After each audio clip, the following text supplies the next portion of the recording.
in this video, we're going to take a look at the first topic in Unit 3, which is all about supply and cost curves. So let's go ahead and get started. In this first question, it just asks what's total product versus marginal product.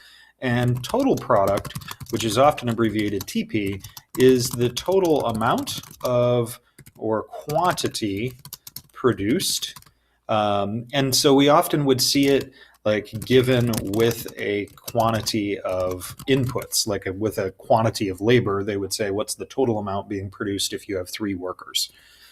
Marginal product, on the other hand, or MP, is the additional quantity produced by an additional input. So we'd say, like, if you added 1 worker, how much additional product would you get?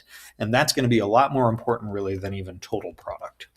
The 2 types of inputs, if speaking of inputs, are fixed and variable. And a fixed input is one in which, in the short run, you can't change its quantity. So the number of machines is typically given as a fixed input, or the amount of land. So typically, we'd say land and capital are what we call fixed inputs.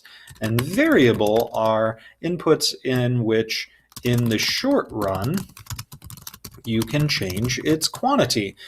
So that's typically workers or labor is the way to think about that. Because you think about workers, you could say, well, I need 1 worker to work 30 hours a week, or I need a worker to work 40 hours a week. And you could vary that.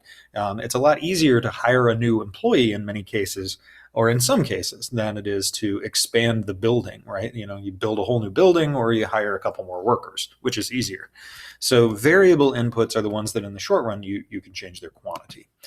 All inputs become variable in the long run. So that means there are no fixed in the long run, because in the long run, given enough time, you could just buy more land and capital.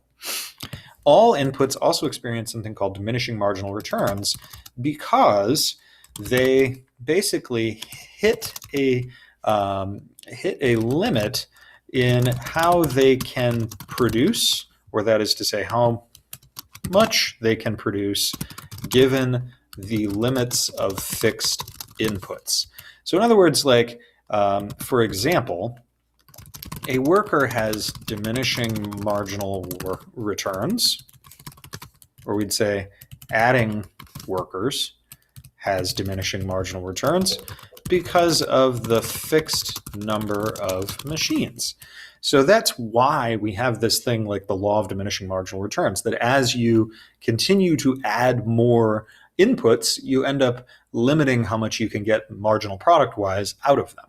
So now we're going to calculate marginal product given a table of total product, and I'm going to switch over to my pen in order to show you kind of how to do this. So we're given over here the inputs, right? This is like how many workers we have, and then here we have the total product, and over here we're asked to calculate the marginal. So notice that the marginal, you aren't going to have one for the 0th worker, but the marginal product of the first worker is given as the change in total product divided by just the change in inputs. So that's literally what this marginal product is. So in the first one, right, we're just changing worker. Well, the input is equal to change is equal to 1. That's 0 to 1. And the change in total product is the change is 10. So this is just 10.